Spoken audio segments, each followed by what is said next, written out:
Dois dedos de conversa. Todos os dias. Dois dedos de conversa. Uma rúbrica de João Figueiras e convidados. Na Alvor FM.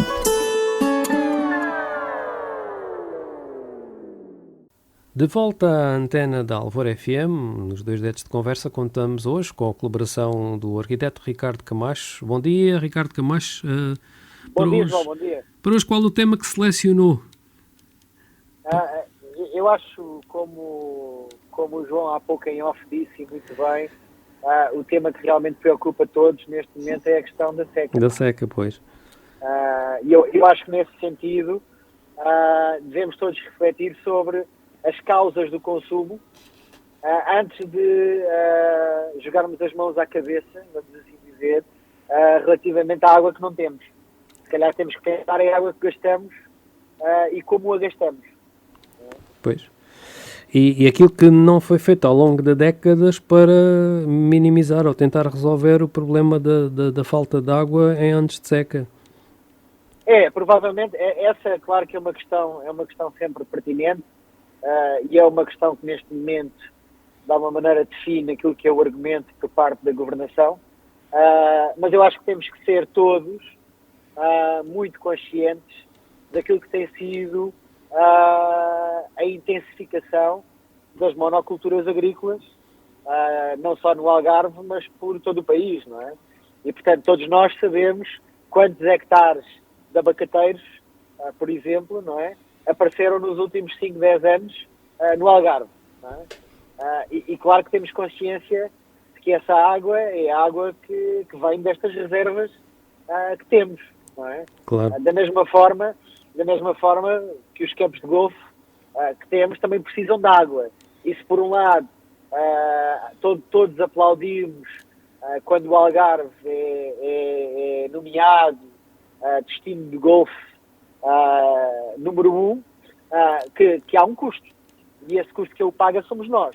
Nós que aqui vivemos e que não temos a água para o nosso consumo e para os nossos bens essenciais, e nós vamos ter que investir enquanto contribuintes na melhoria dessa infraestrutura que o João falava.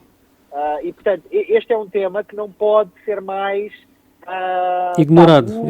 Ou ignorado, exatamente. Porque ontem o ministro Matos Fernandes, em entrevista à RTP, dizia, e muito bem, que de alguma maneira há um custo de água que todas essas novas soluções vão alterar. Não é? Vai alterar, não é? Ou seja, se neste momento quem está no perímetro de rega para os abacateiros e para as laranjeiras paga os ditos 0,03 cêntimos por metro cúbico, a tão falada água do processo de salinização vai custar ao Estado, ou a quem a produzir, 0,6, ou seja, 60 cêntimos por metro cúbico. Este é provavelmente um fator que pode inviabilizar por completo a monocultura agrícola. E, portanto, pode viabilizar os abacateiros, que consomem um valor de metros cúbicos tremendo, não é? Pode inviabilizar as culturas de sequeiro, que entretanto passaram a ser de regadio, como as oliveiras e até as próprias amendoeiras e alfarrobeiras, não é? E isso temos que refletir. Ou seja, para alguém produzir lucros imediatos numa cultura de amendoal, não é? Irrigada, qual é o custo que isso traz ao território, ao país e a todos nós, não é? Há que definir prioridades, não é? É prioridade e, essencialmente, há que perceber quais são as dinâmicas do território. Ou seja, nós temos uma reserva de água do aquífero, não é? Que é propriedade de todos. E todos nós temos um pouco esta capacidade de olhar mais para o nosso umbigo e, portanto, se eu faço um furo na minha propriedade, sou dono desse furo. E há que desmontar isto, porque não sou. Da mesma maneira que não sou dono do ar que está por cima de mim, também não devia ser provavelmente dono da água que estou a captar através de um furo na minha propriedade, pode ter 300 hectares ou 30 metros quadrados, não é? E, portanto, aqui há de alguma maneira uma regulação por fazer que tem que ser feita, não é? nós temos que saber de quem é a água, a quem pertence, como é gerida, para depois podermos suportar o que vamos encontrar daqui para a frente. Ou seja, nós não podemos estar a pensar que se calhar este vai ser um ano de seca e que este se calhar é um ano atípico. Provavelmente este ano pode vir a ser um ano típico. Não é? E portanto, nesse cenário futuro, onde é que isto acaba? Ou seja, vamos continuar a fazer o mesmo? Vamos continuar a consumir água da mesma forma? Esta pergunta tem que ser feita antes de existir qualquer investimento. Para além dos custos que a dessalinização implica. E os custos são custos não só financeiros na montagem da própria estação, vamos dizer. Ainda está por definir-se, dizem que é entre Albufeira e Portimão. Claro. Que é mais uma carga de impacto nos projetos que temos aqui falado. Ou seja, não só no projeto do cruzeiro, do canal de navegação que vai permitir aos cruzeiros, como do projeto da Praia Grande e da Lagoa dos Salgados, hipotética reserva natural, quer na hipotética reserva marinha da Baía da Armação de Pera. Ou seja, há aqui uma série de questões em sobreposição que não são simples e, portanto, a central de salinização traz um impacto ambiental para além dos custos energéticos. É um tema que tem sido pouco discutido, mas uma central de salinização tem custos energéticos gigantescos. Será mais viável, talvez, que vai ser feito, segundo se disse, a captação de água do Guadiana, do Pumarão? Eu acho que mais viável, em primeiro lugar, é mudar comportamentos. Esse, para mim, é o tema. Nós, sem passarmos por esse, não conseguimos chegar aos outros. Podemos inserir na mudança de comportamentos o reaproveitamento das águas residuais, que muitas vezes não são aproveitadas? Claro, assim como... Para regas, fins de rega? Exato. Assim como a eficiência dos sistemas de distribuição e recolha de água municipais, que estão incluídos no PRR, e que têm percas enormes. Nós temos concelhos que têm percas na rede de água de 50%. Não é? Mas eu continuo a acreditar, apesar da agenda poder estar aí, que o tema das monoculturas é fundamental. Sejam elas as monoculturas do turismo com os campos de golfe, sejam elas as monoculturas agrícolas. E esta questão da diversificação da economia regional tem um custo. E eu não sei se o caminho da diversificação é por outra monocultura. Não é?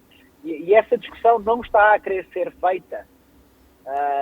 E parece-me que é mais importante. Porque toda a água que nós possamos reaproveitar nas nossas casas é um processo muito longo, é um processo que vai ter problemas de acesso e democracia, ou seja, imaginar de que forma é que conseguimos obrigar as pessoas a reabilitar as suas casas, a reconstruir ou re-engineering, não é? Reconceber os processos de distribuição de água internos das casas e dos loteamentos e tudo isso, e dos hotéis. É um custo muito grande. E é um custo sobre o qual o Estado não tem controle. Agora, o Estado tem controle no custo da água que as explorações de abacateiros pagam. O Estado tem um controle no custo da água que as explorações de citrinos têm. O Estado tem um controle no custo da água que os campos de golfe pagam. E os metros cúbicos de consumo destes são enormes. Infelizmente, os vários governos têm empurrado este problema, como se costuma dizer, com a barriga enfim, passadas décadas nunca mais se tomaram medidas a sério. Fala-se agora realmente no processo de channelização e na recaptação da água do Pumarão. Vamos ver se é desta, não é? Claro, eu percebo a expectativa que existe sempre neste tipo de soluções, que para mim são soluções a montante, não são soluções ajudantes. Ou seja, todas essas soluções trazem custos. E nós temos que pensar nas outras que são mais fáceis e acessíveis. E eu continuo a insistir no mesmo. A gestão do território e da forma como o território é operado por todos nós. É assim, o Algarve tem a maior concentração de furos de captação de água privada por quilómetro quadrado. É inconcebível, não é? Porque o Algarve não tem uma população que exija um consumo de água per capita como outras regiões, não é? E, portanto, faz sentido existirem estes furos de água todos? Não me parece. não é? Ficam aqui as questões, Ricardo. Para além disso, também gostava de deixar aqui outras questões. Uhum. Isso tem a ver com a minha experiência pessoal, ou seja, eu tenho uma experiência e já vivi em territórios onde a água é pura e simplesmente dessalinizada, e o impacto para a saúde pública é considerável. O impacto para a saúde pública e para o bem comum. Ou seja, a água dessalinizada tem impactos, tem a ver com a eletrocondutilidade da água e com os níveis de acidez, em tudo. Ou seja, desde o nosso couro cabeludo, à roupa que vestimos, e que são novamente questões em aberto, que eu aconselho os jornalistas que estão a debater este tema e a confrontar as autoridades a investigar, não é?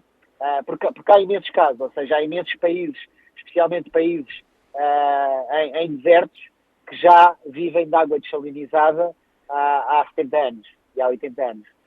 E que impacto é que esse processo tem? É importante questionarmos também isso e olharmos para os outros. E por outro lado, também pensarmos de uma forma muito, muito concreta nas questões relacionadas com esta tal democracia do acesso à água. Este tema vai surgir com tudo aquilo que nós temos. Este tema surge com as redes de transporte, com a energia que consumimos, não é? Ou seja, por que razão, se eu investir numa central termoelétrica ou se eu investir numa central solar, por que razão é que eu tenho ónus sobre a energia do sol que é captada? Não é? Estes já são temas muito discutidos no domínio da propriedade comum, especialmente no domínio marítimo, não é? E que não estão muito discutidos naquilo que é o domínio terrestre, porque a divisão de propriedade e a privatização da propriedade tem anos e anos de hábitos e comportamentos que são difíceis de desmontar. Agora, todos estes temas estamos exatamente na altura certa para os debater, e se a governação não os tem conseguido debater porque é uma estrutura muito maior, as autoridades locais devem fazê-lo. Os municípios devem fazê-lo de forma séria, ou seja, os municípios não devem continuar a ter um espírito, olhar para o Estado como uma entidade paternal, e devem olhar para si próprios e com os consumos que têm, que impacto é que têm.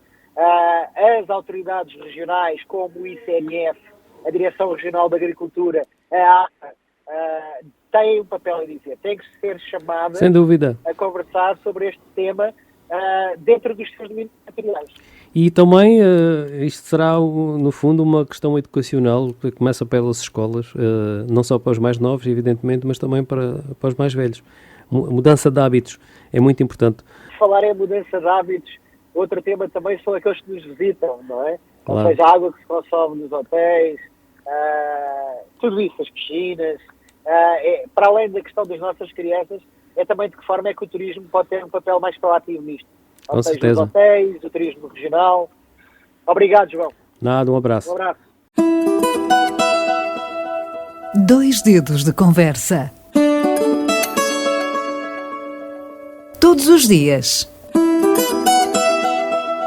2 dedos de conversa. Uma rúbrica de João Figueiras e convidados. Na Alvor FM.